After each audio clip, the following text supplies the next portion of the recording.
దేవుళ్లపై అనుచిత వ్యాఖ్యలు చేశాడంటూ హిందూ సంఘాలు వర్మపై కేసులు కూడా పెట్టారంటే అర్థం చేసుకోవచ్చు వర్మ ఎంత ఘాటైన విమర్శలు చేస్తాడా అని.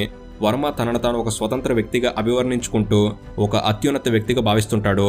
నేను ఎప్పుడూ మద్యానికి మగవకు బానిసనే, అవి రెండూ లేని ప్రపంచంలో నేను బ్రతకలేను అని బాహటంగానే చెబుతుంటాడు. వర్మ దర్శకుడిగా గొప్ప గొప్ప చిత్రాలను తీయడమే కాదు, ఎంతో మంది గొప్ప దర్శకులను కూడా పరిశ్రమకు అందించిన గనుడు. గుణశేఖర్, శివ నాగేశ్వరరావు, కృష్ణవంశీ, తేజ, పూరి జగన్నాథ్, వివి వినాయక్ మొదలైన వారికి పరిశ్రమను పరిచయం చేసిన వర్మే. బాలీవుడ్లో గొప్ప దర్శకుల్లో ఒకరైన అనురాగ్ కశ్యప్ కూడా వర్మ శిష్యుడే. వర్మ శిష్యులు నేటికి పరిశ్రమలోకి కొత్తగా వస్తూనే ఉన్నారు. వారిలో ఉదాహరణకు మొన్న వచ్చిన RX-100 సినిమా దర్శకుడు అజయ్ భూపతి ఒకడు. అలా వర్మ పరంపర తన శిష్యులు కొనసాగిస్తూనే ఉంటారు. ఇక నటుల విషయానికి వస్తే వర్మ అటు బాలీవుడ్కి మరియు టాలీవుడ్కి ఎంతో మందిని పరిచయం చేశారని చెప్పొచ్చు. వారిలో ఊర్మిళ మండోడ్కర్, వివేక్ ఒబెరాయ్, ఉత్తేజ్, జేడి చక్రవర్తి మొదలైన ఎంతో గొప్ప నటులతో పాటు ఆస్కర్ గెలిచిన ఆనందంలో ఉన్న MM కీరవాణికి కూడా మొదటిగా